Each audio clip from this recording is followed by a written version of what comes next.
Hello, St. Patrick's School families. My name is Mike Kromka. I am the principal of St. Patrick's School. This is the religious read feature of our weekly update. During this weekly installment, we will have a staff member who will choose and read a short religious story and provide a few questions for families to ponder and discuss amongst yourselves after the story.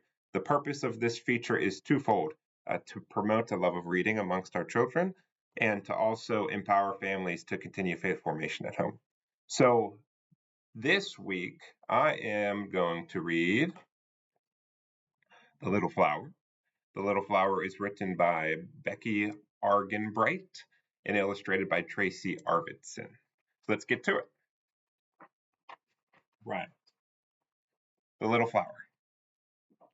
Once upon a time, there lived a girl named Thérèse Martin who lived in Lisieux, France. Thérèse loved Jesus very much. She loved him not just a little bit, but with all her heart. Loving God made Thérèse happy. However, Thérèse was very young. She knew that because she was little, she could not do big things for Jesus. She could not travel to far-off lands to tell people about Jesus. She could not serve the poor like the great saints. And she could not be like her older sisters, who went away to the Carmelite convent, spending their days in prayer. Thérèse wanted to do great things for Jesus too, but how could someone little do great things? Jesus often spoke to Thérèse's heart, and one day he answered her question by telling her the story of a little flower. There was once a garden full of many flowers.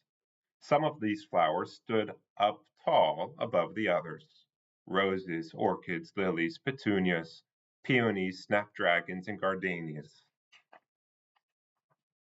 Everyone who passed by the garden stopped to admire their bright colors and fragrant smells. The gardener was pleased that the flowers made people happy. He was glad to share their beautiful colors and fragrances with anyone who wanted to enjoy the garden. There were other flowers in the garden as well, but unlike the roses and lilies, these flowers were small and ordinary. Buttercups and bluebells, daisies and daffodils, periwinkle and primroses and pansies. These flowers were so small and ordinary, people often passed by them without noticing them. This made one particular flower, Pansy, very sad. Why couldn't she be as beautiful as the big flowers? Why couldn't she be as fragrant as the rose, or dazzling white like the lily? Pansy sighed a very sad sigh. When the gardener saw how sad Pansy was, he knelt down beside her. "Why are you so sad, my little Pansy?" he asked. "Oh, master," cried Pansy, "everyone comes into the garden to admire the big flowers, but little flowers like me are too small and ordinary. What good are the little flowers if no one notices us?"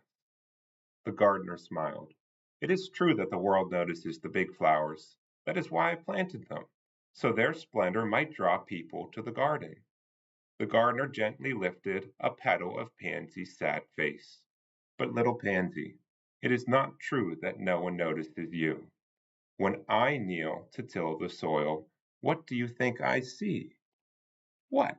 the little flower asked. The gardener leaned very close to Pansy and whispered, "I see you. When I sit in my garden and curl my toes in the warmth of the soil, I see all my little flowers scattered upon the earth in bright and cheerful colors. It is the beauty of my small and simple flowers that makes me smile. And some day, my little flower, those who rest in my garden will notice you too." Pansy understood. She might be little, but she could be as beautiful as the lily or the rose in her own little way. She might be little, but that did not make her less important to the gardener. Thérèse understood too. You see, the gardener of the story represents Jesus. The flowers are his friends, and the garden is his church. And who do you think the little flower is? Yes, the little flower is Thérèse. Therese came to understand that, like the flowers, some people serve God in big ways and some people serve God in little ways. Even someone little is beautiful to Jesus, and even someone who serves God in little ways can make him smile. Therese felt that God was calling her to be little, just like Pansy, and from that moment on, Therese nicknamed herself the Little Flower. Her way of serving God would be little, just like Pansy, but her little way would be done with great love. The end. So a couple questions for you to consider as a family here after reading The Little Flower. First, Jesus told the pansy, I see you. Jesus sees you too. Knowing that Jesus sees all of us, how should we live our lives? Question two. Jesus told the pansy, it is the beauty of my small and simple flowers that makes me smile. What are beautiful things about you that makes Jesus smile? Question three. Like St. Therese, in what little ways can you serve God, particularly at the start of a new school year? So consider those as a family, please. Thank you for listening to our religious read, and I hope you have a great week.